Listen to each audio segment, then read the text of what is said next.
믿음과 행함. 엘렌 지 화이트의 경계를 분명히 함. 1885년 7월 31일 매사추세츠주 웰체스터에서 의의 참된 표준이라는 제목으로 한 설교의 한 부분임. 1885년 8월 25일자 리뷰 앤드 헤랄드지에 게재됨. 그리스도를 따르노라고 공언하는 자들은 선언된 축복을 받는 조건에 일치되고 있는가라는 질문이 오늘날 주어지고 있다. 그들은 영적인 것과 실제적인 것에서 세상과 분리되어 있는가? 세속적인 습관과 관습으로부터 나와서 분리되는 것이 얼마나 어려운가? 그러나 사단은 거짓된 표현을 통하여 우리를 유혹하고 속이지 않는다는 사실을 잘 보도록 하자. 영원한 유익이 여기에 내포되어 있다. 하나님의 주장이 우선시 되어야 하고 하나님의 요구가 우리의 첫 번째 주의를 받아야 한다. 타락한 아담의 모든 후손은 그리스도의 변화시키는 은혜를 통하여 하나님의 모든 요구에 순종해야 한다. 많은 사람들은 그분의 가장 분명한 말씀의 교훈들에 대해 눈을 감는다. 왜냐하면 바로 그 길에 십자가가 서 있기 때문이다. 만일 그들이 십자가를 질 것 같으면 그들은 세상 사람들의 눈에 이상하게 보여야 한다. 그러므로 그들은 주저하고 의문을 품고 십자가를 피할 어떤 구실을 찾는다. 사단은 언제나 준비하고 있기 때문에 그는 하나님의 말씀을 읽는 그대로 순종하는 것이 최선이 아니라는 그럴듯한 이유를 제시한다. 그리하여 영혼들은 치명적으로 속임을 당한다. 성공적인 기만. 사단의 가장 성공적인 기만들 중 하나는 사람들이 하나님의 계명을 지키지 않고 살아가면서도 성화될 수 있다고 주장하게 하는 것이다. 예수께서는 그들이 말할 것을 이렇게 묘사하신다. 주여 주여 우리가 주의 이름으로 선지자 노릇하며 주의 이름으로 귀신을 쫓아내며 주의 이름으로 권능을 행치 아니하였나이까. 그렇다. 성화되어야 한다고 주장하는 사람들은 예수님의 보혈로 구원받는 것에 대하여 할 말이 많다. 그러나 그들의 성화는 예수님 안에 있는 그대로의 진리를 통하여 이루어진 것이 아니다. 그분을 믿는다고 주장하고 그분의 이름으로 놀라운 일을 하고 있는 것처럼 보이지만 그들은 하나님의 율법을 무시하고 큰 반역자의 대리인으로서 사단이 에덴에서 시작한 일, 즉 암암리에 하나님의 말씀을 순종하지 않을 그럴듯한 핑계를 만드는 일을 한다. 하나님의 율법을 무시함으로 하나님의 명예를 손상시키도록 사람들을 유도하는 그들의 사업은 그 진실한 결과가 어느 날 그들 앞에 나타날 것이다. 영생의 조건들은 하나님의 말씀에 너무도 분명하게 밝혀져 있기 때문에 성화되지 않은 영혼들이 빛보다 어두움을 더 사랑함으로 진리보다는 오류를 택하지 않는 한 아무도 실족할 필요가 없다. 그리스도께 나온 율법사는 선생님, 내가 무엇을 하여야 영생을 얻으리이까? 라는 질문으로 그리스도를 공경에 빠뜨리고자 하였지만 예수님은 오히려 율법사에게 그 짐을 지웠다. 율법에 무엇이라 기록되었으며 네가 어떻게 읽었느냐? 대답하여 가로되 내 마음을 다하며 목숨을 다하며 힘을 다하며 뜻을 다하여 주 너희 하나님을 사랑하고 또한 내 이웃을 내 몸과 같이 사랑하라 하였나이다. 예수께서 이르시되 내 대답이 옳도다. 이를 행하라. 그러면 살리라.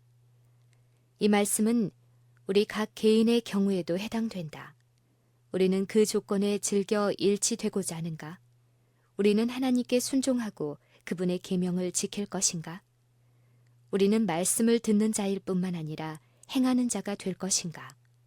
하나님의 율법은 그분의 품성처럼 변경되지도 변하지도 않는다. 사람들이 율법을 무효로 만들기 위하여 어떤 말과 행동을 할지라도 율법의 주장은 변치 않으며 그 율법을 순종해야 하는 의무감에서 그들을 해방시킬 수도 없다. 우리는 매일 신령한 계몽이 필요하다. 우리는 다윗처럼 내 눈을 열어서 주의 법에 기이한 것을 보게 하소서라고 기도해야 한다. 하나님께서는 당신의 모든 계명을 존중함으로써 당신의 명예를 옹호하는 한 백성을 이 땅 위에 두실 것이다. 그분의 계명들은 가혹한 것이 아니며 속박의 멍에가 아니다. 다윗은 그의 시대에 이렇게 기도하였다. 저희가 주의 법을 폐하였사오니 지금은 여호와의 일하실 때니이다. 우리 중 아무도 하나님의 율법을 범하는 생활을 함으로써 하나님의 명예를 훼손시킬 수는 없다.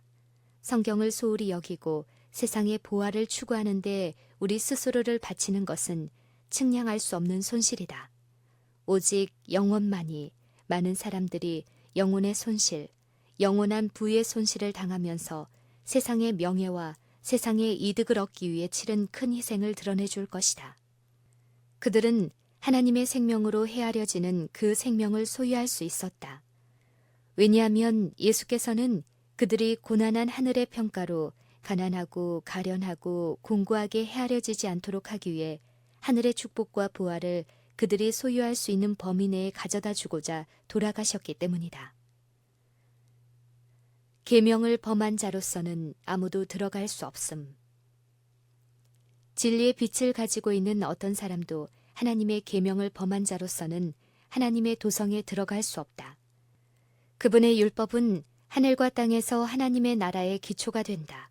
만일 그들이 고의적으로 지상에서 하나님의 율법을 짓밟고 경멸하면 그곳에서도 동일한 일을 하도록 그들을 천국으로 데려가지 않을 것이다. 그리스도께서 오실 때 품성의 변화는 없다. 은혜의 시기 동안에 품성 형성이 계속되어야 한다. 날마다 그들의 행동은 하늘의 책에 기록되며 그들은 하나님의 큰 날에 그들이 행한 대로 상급을 받게 될 것이다.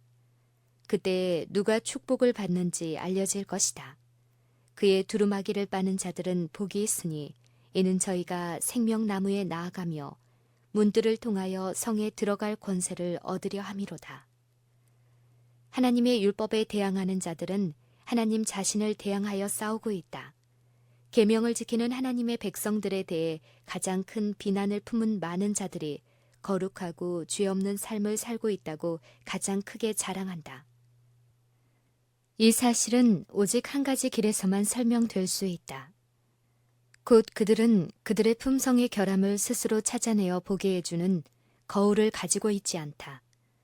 요셉이나 다니엘이나 사도들 중 어느 누구도 죄 없다고 주장하지 않았다.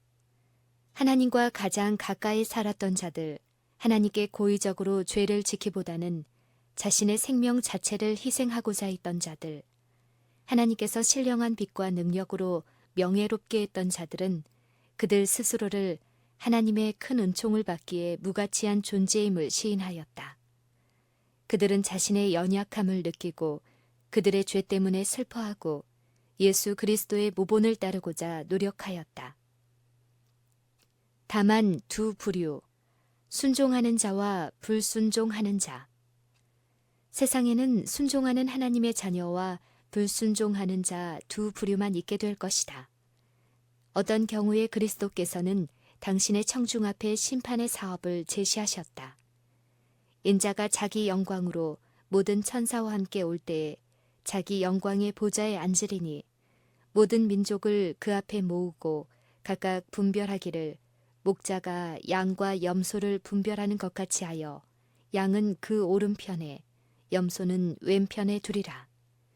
그때의 임금이 그 오른편에 있는 자들에게 이르시되 내 아버지께 복받을 자들이여 나와 창세로부터 너희를 위하여 예비된 나라를 상속하라.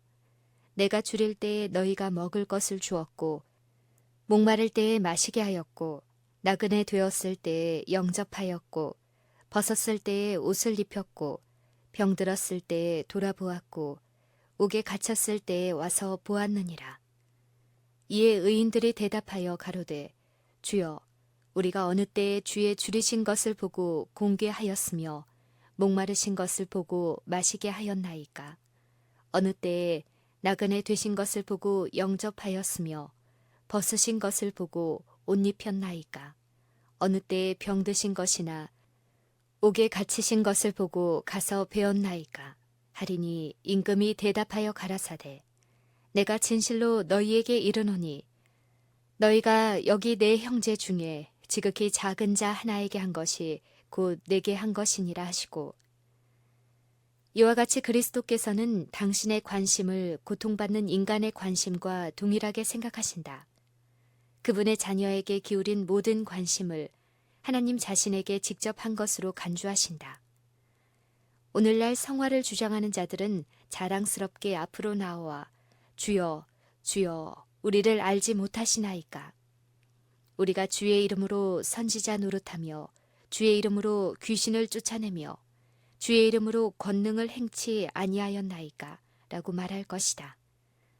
여기에 묘사된 사람들, 그들의 모든 행동 속에 예수님을 공공연하게 연결시키면서 뻔뻔스런 주장을 하는 자들은 현대의 성화를 주장하면서도 하나님의 율법을 대항하고 있는 자들을 적절히 나타낸다. 그리스도께서는 그들을 불법을 행하는 자로 호칭하신다. 왜냐하면 그들은 품성의 결함, 거룩하지 못한 심령의 사악을 가리기 위해 의의 옷을 입는 기만자들이기 때문이다. 사단은 이 마지막 때에 불의의 모든 속임으로 멸망하는 자들에게 역사하기 위해 내려왔다. 그의 사단적인 권위는 거짓 선지자들과 인간의 눈앞에서 기적을 행하고 그가 정말로 그리스도 자신이라고 주장한다. 사단은 자신의 기만적인 일을 돕는 자들에게 그의 능력을 준다. 그러므로 하나님의 위대한 능력을 가지고 있다고 주장하는 자들은 위대한 탐지기, 곧 여호와의 율법에 의해서만 식별될 수 있다. 그들은 할 수만 있으면 택하신 자들도 미혹할 것이라고 주님은 말씀하신다. 양의 탈은 너무도 진짜 같고 너무도 참인 것 같기 때문에 우리가 하나님의 위대한 도덕적 표준에 나아가서 거기서 그들이 여호와의 율법을 범한 자들인 것을 발견할 때에만 이리가 식별될 수 있다. 지금이 바로 그런 시간이다. 우리에게 믿음과 영적인 계몽이 필요할 때가 있었다면 바로 지금이다. 기도로 깨어있고 하나님의 뜻을 알고 행하고자 하는 간절한 소망으로 매일 성경을 상고하는 자는 사단의 어떤 기만으로도 잘못 인도되지 않는다. 그들만이 교활한 인간들이 속이고 함정에 빠뜨리기 위해서 꾀하는 구실을 분별할 것이다. 세상에, 그리고 입고 먹고 마시는 데에 너무 많은 시간과 관심을 바치기 때문에 기도와 성경 연구를 위한 시간이 없다. 우리는 모든 점에서 진리를 원한다. 그러므로 우리는 감추인 보화를 찾듯이 진리를 찾아야 한다. 우화의 성찬은 어디에서나 우리에게 펼쳐져 있다. 그러므로 사람들은 진리보다는 오류를 믿는 길을 택한다. 진리를 받아들이는 것은 십자가의 고통을 수반하기 때문이다. 자아는 부정되어야 한다. 자아는 십자가에 못 박혀야 한다. 그러므로 사단은 하나님의 율법을 무효로 만듦으로써 좀 더 쉬운 길을 그들에게 보여준다. 하나님께서 사람에게 스스로의 길을 가도록 내버려 두실 때는 그의 생애에서 가장 어두운 시간이 된다. 왜냐하면 완고하고 불순종하는 자녀가 그 자신의 길을 가도록 방치해 두는 것, 그 자신의 마음의 경향을 따름으로 하나님의 심판의 검은 구름이 그를 둘러싸게 하는 것은 무서운 것이기 때문이다. 그러나 사단은 너무나 교만하여 회개하지 않고 여호와의 사업을 무너뜨려 발 아래 짓밟아 버리는 그의 대리자들을 갖고 있다. 이런 자들이 모든 결과의 책임과 함께 자신들이 행한 일들을 대하게 될 때 그 얼마나 슬프고 절망적인 날이 되겠는가. 예수 그리스도께로 구원되었어야 할 영혼들이 그들의 가르침과 영향으로 말미암아 잃어버린 바 된 것이다. 그리스도께서는 그들을 살리기 위해 그들을 위해 돌아가셨다. 그분은 당신의 공로를 통하여 그들이 하나님의 율법을 지킬 수 있는 길을 열어놓으셨다.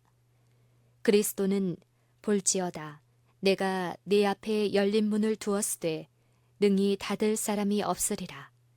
내가 내 행위를 아노라고 말씀하신다. 사람들이 그 문을 닫아버리기 위해 얼마나 열심히 일하는가. 그러나 그들은 할 수가 없다. 요한은 하늘에 있는 하나님의 성전이 열리니 성전 안에 하나님의 언약궤가 보이며 라고 증거한다. 속죄소 아래 언약궤 속에 여호와의 율법이 새겨진 두 돌비가 있었다. 하나님의 신실한 백성들은 세상에 전해주도록 하나님의 율법으로부터 그들에게 비치는 빛을 보았다. 오늘날 사단의 맹렬한 활동은 그 빛의 문을 닫아버리기 위한 것이다. 그러나 예수께서는 아무도 그 문을 닫을 수 없다고 말씀하신다. 사람들은 그 빛을 외면하고 그것을 공공연히 비난하고 그것을 경멸할 것이다. 그러나 그 빛은 그것을 보고자 하는 모든 사람을 즐겁게 하고 축복하기 위해 여전히 뚜렷하고 분명한 광선을 발한다. 하나님의 자녀들은 영혼의 원수와 맹렬한 전쟁을 치를 것이며 그 투쟁은 종말에 이를수록 점점 더 격심해질 것이다. 그러나 주께서는 당신의 진리를 수호하기 위해 일어서는 자들을 도와주실 것이다.